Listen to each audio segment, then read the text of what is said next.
Hey, everybody. Welcome to the B2B Revenue Leadership Podcast.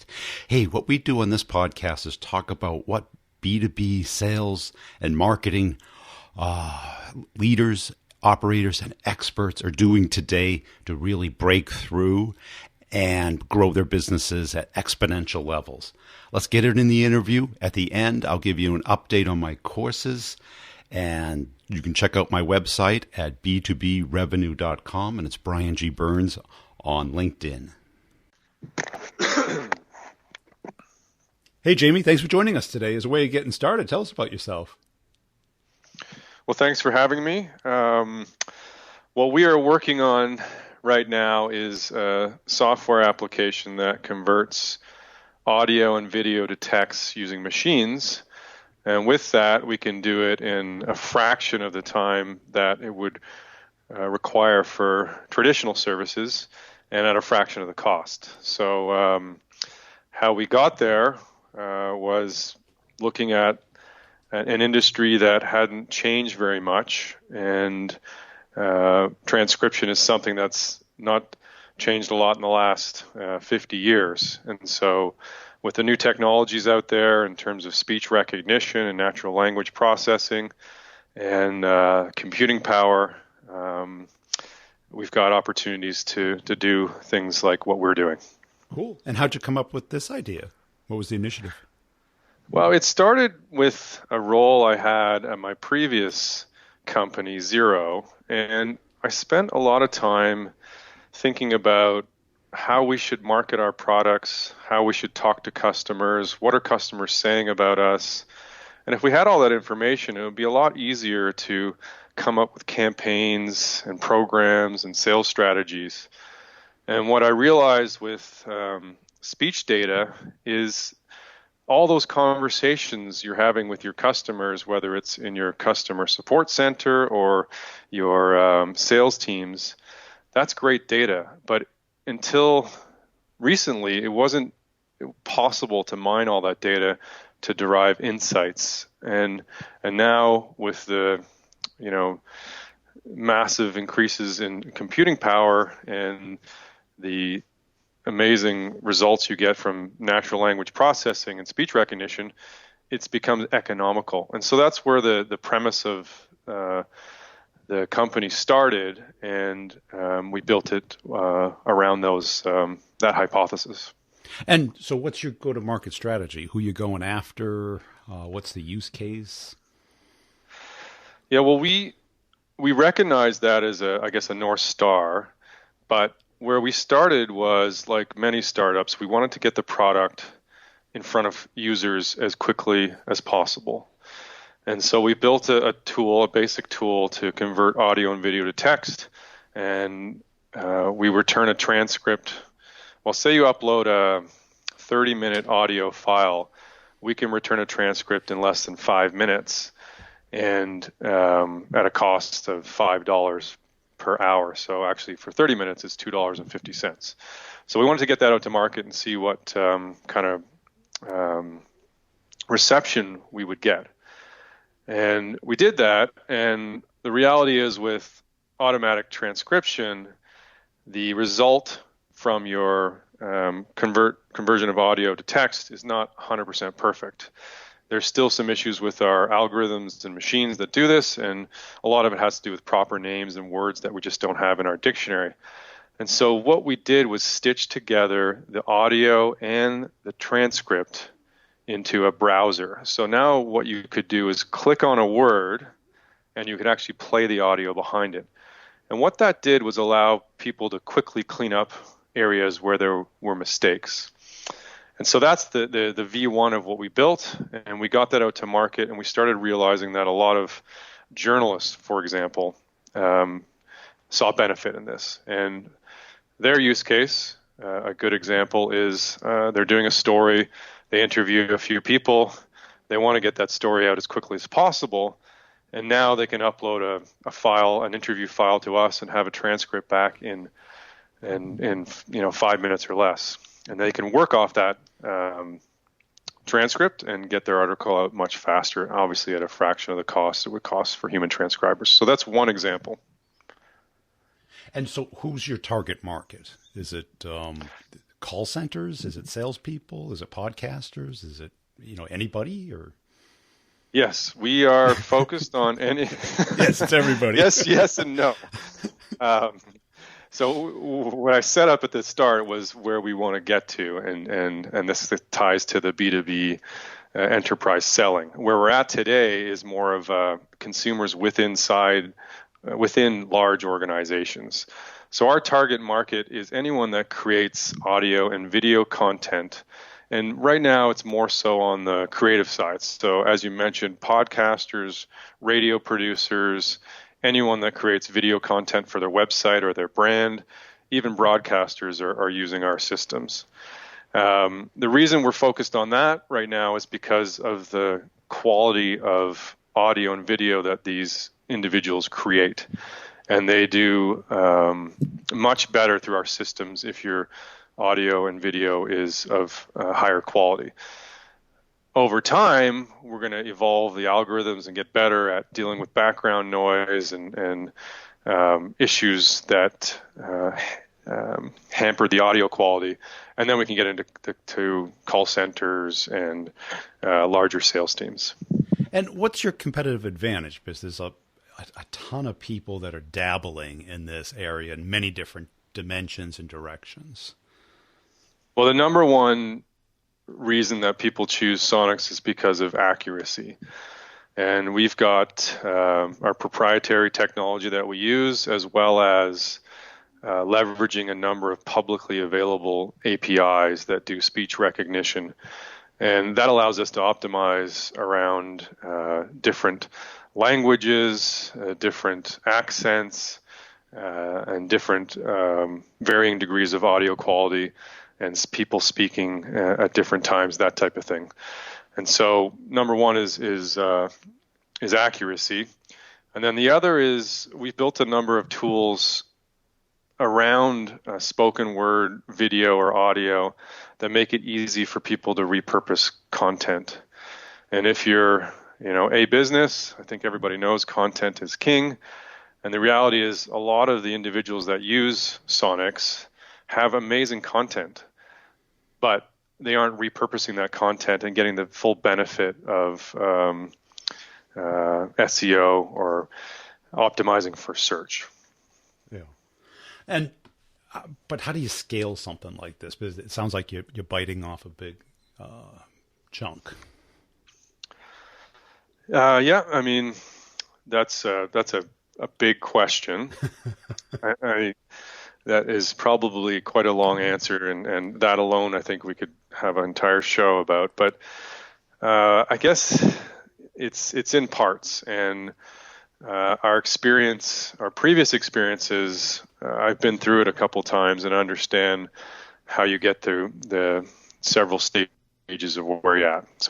So right now, we're early in our journey. It's been 1.5 years since Sonic started, and so we're really focused on customer feedback and making sure we're building the product in the way that it's going to benefit our target market. And then in terms of scaling, I mean, there's, the way I guess I look at any organization and have in the past is I break it into 3 chunks. It's like, what are we doing in terms of product? What are we doing in terms of people? And then I lump everything else under programs, which would be sales programs, marketing programs, or partnership programs. So we've got all of those going on, but where we are right now is mostly focused on the product side of things and making sure we're building something that's valuable to the end user. And so your go-to-market strategy is have a website. Are you doing any advertising, any content development? How do you get customers? How do they find out about you? It's mostly organic right now, and we have focused heavily on the content side of things. So we built a website, optimized that for search, and we do a number of things through social media and some direct outreach through those social media platforms.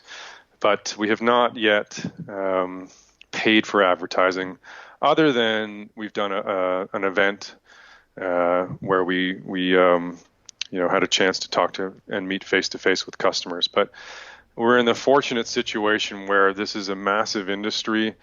There is a huge pain around transcription and the conversion of audio and video to text. And it's really about optimizing search at this point. Yeah.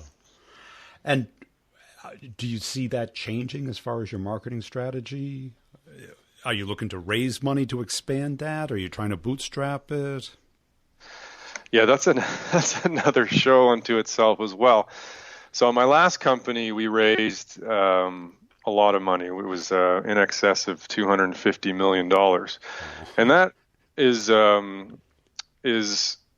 I feel like there's a time and a place, and there's certain companies that require that kind of capital.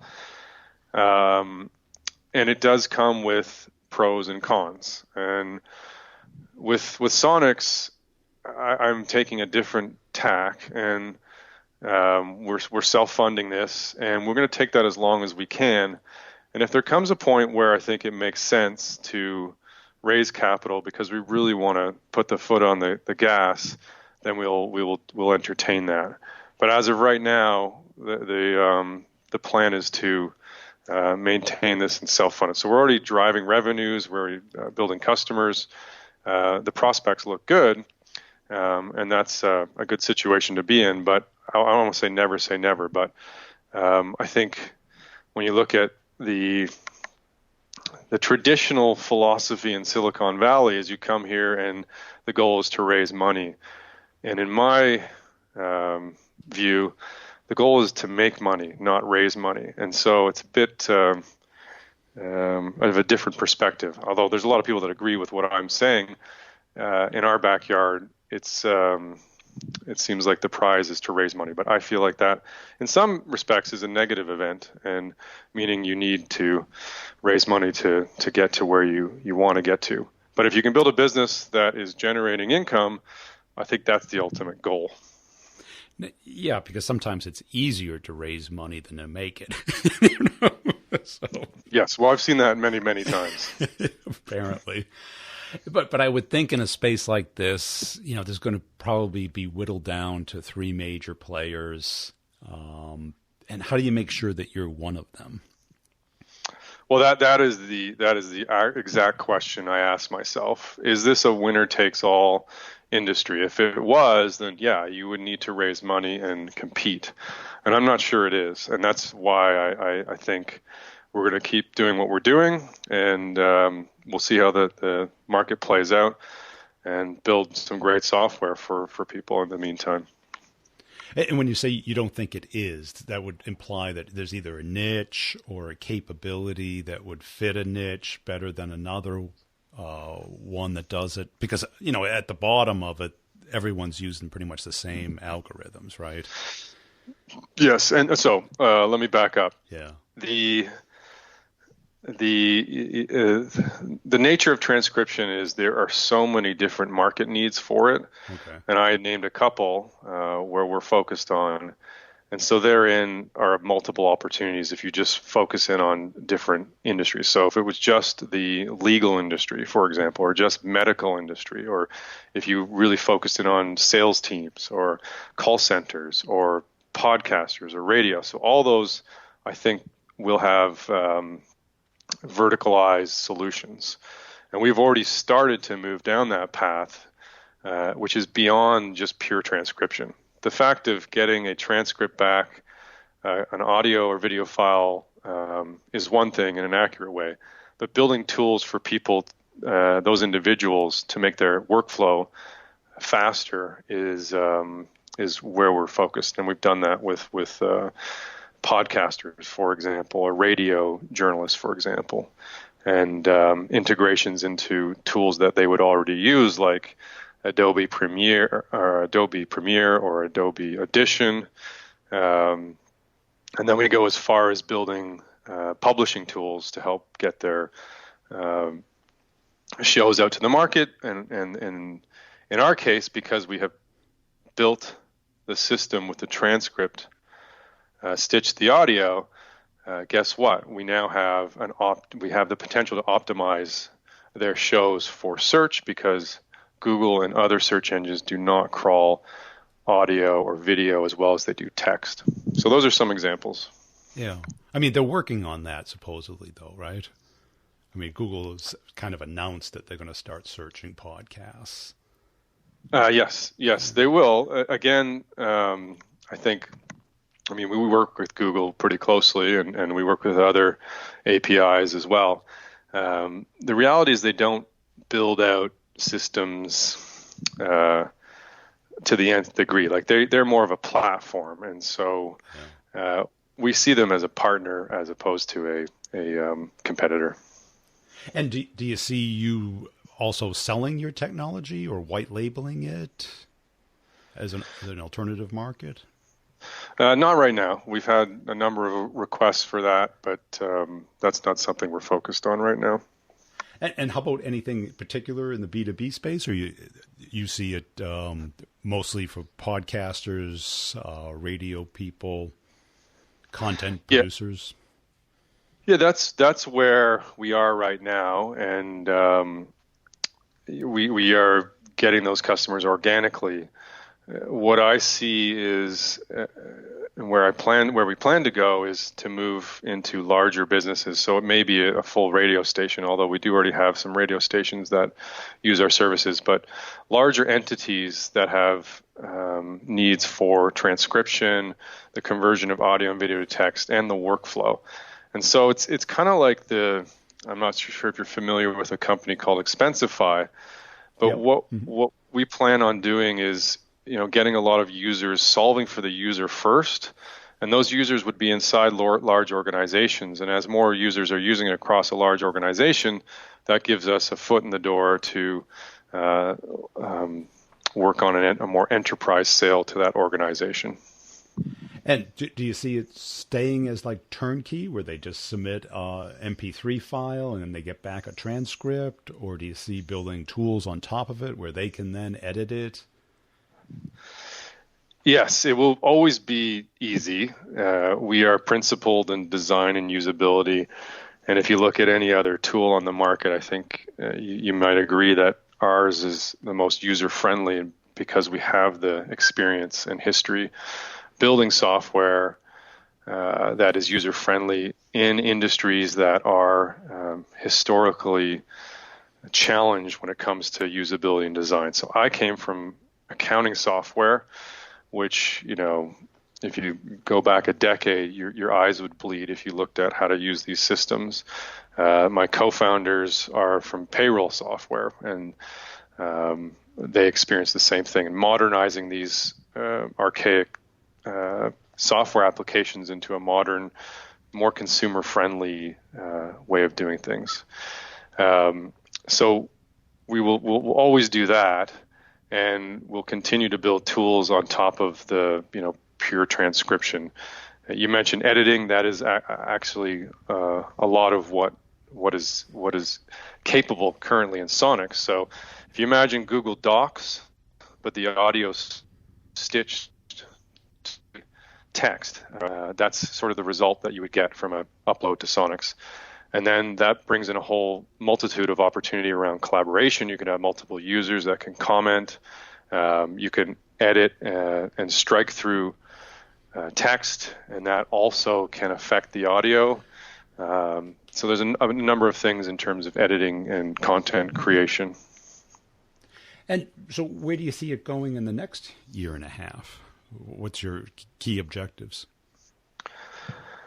We are going to continue to build out product for the near term, but there's a lot of exciting things around video and audio, and I guess data in broad strokes that we think will be really interesting to pursue. Things like semantic search. So maybe you have a research project and you've conducted 25 interviews, and you want to find some commonalities between those interviews with the click of a mouse. Sure, we can do that by word right now. If you were to search for Ferrari and you were talking about Ferraris, we can bring back those results.